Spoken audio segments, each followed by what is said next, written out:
What's up kapada, for today's video ay tara samahan nyo naman kaming puntahan ng pinakamalinaw na tubig dito sa part ng Masinloc.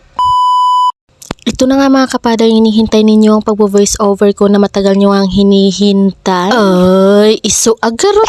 Nangalakal na nga ako ng mga video dito sa aking gallery para nga naman kahit papaano ay mayroon pa akong ma-voice over para sa inyo. Bali mga kapada, itong video nga pala na ito ay 2024 pa dito nga sa gallery ko at hindi pa nga ito nadidelete. Kompleto pa nga itong video na ito kaya napag-isip-isip kong i-voice over na nga lang kasi sayang naman. Hindi ito tulad ng pagkain na sinasabi kong nasasayang nga mga kapada kasi nga ito ay isang video na talaga nga namang napakahalaga sa mga kapwa ko content creator. Bawat clip nga kasi na nakukuha namin mga kapada ay napakahalaga nga sa amin. Kasama ko nga pala dito mga kapada si Lablab, si Jerome, si Eileen, si Christian at saka si Janet. Bali kami nga pala ng aking pinsan na si Janet ay nakapunta na nga kami dito noong bata pa kami kaya alam na namin na ito ay napakalayo. Ngam dagiti kakadwami mga kapada kat first time dahil so nga handaan mo nga kastoy kaadayo.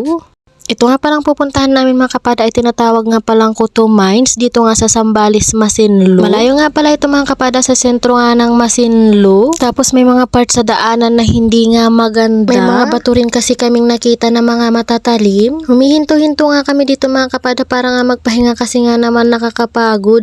Huy, bakit ka napagod? Nakasakay ka lang.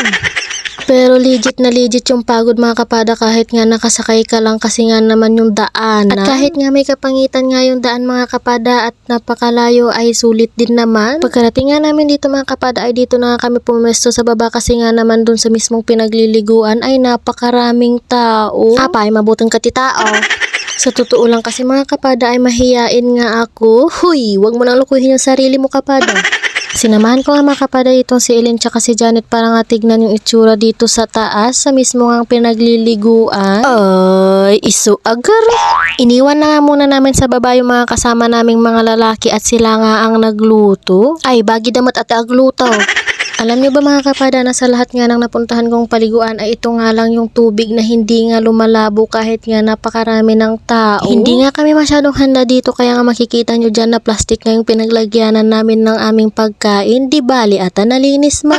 Dito nga sa mga oras na ito mga kapada ay hinahanda na nga namin itong aming pagkain nang sa ganun naman ay makakain na kami bago nga kami pumunta sa taas para maligo. Simple nga lang itong dala naming pagkain mga kapada pero sulit naman. Sulit na sulit nga kumain dito mga kapada kasi nga naman ang sarap kumain kapag nga nasa tabi ka ng napakalinis na tubig. Marami pa nga palang mangga nung pumunta kami dyan kaya nga maraming mangga na nakapalibot nga sa aming kanin. Hindi ko na nga mapapakita dito nga sa video na ito kung paano nga ba kami kumain. Uy, halangan naman, alam nyo lahat. Uy.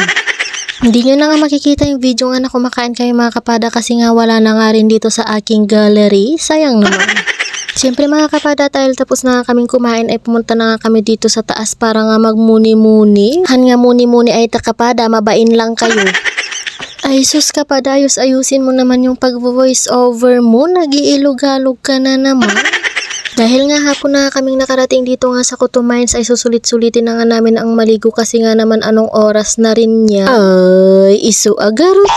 May nakita nga sila dito mga kabada na tumatalon-talon nga kaya nga naman tinry din nilang tumalon-talon.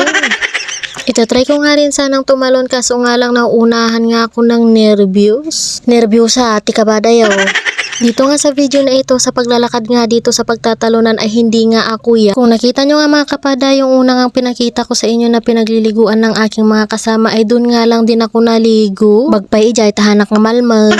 Kaya mga kapada, sa hindi pa nga nakakapunta nga dito sa Kuto Mines dito nga sa Zambales, Masinloc ay puntahan nyo na nga rin itong napakalinaw na tubig dito nga. Matapos na kaming maligo mga kapada ay nagbalnaw nga lang kami sa CR dito at tapos ay inayos na rin namin ang mga gamit namin at kami ay uuwi na rin. Sobrang layo nga nito mga kapada ay nagabihan nga kami sa daan at nakakatakot nga dahil nga kukunti ang mga bahay dito. Kaya ang isasuggest ko lang sa inyo mga kapada pag pupunta kayo dito ay dapat maaga. Yun lang, bye bye!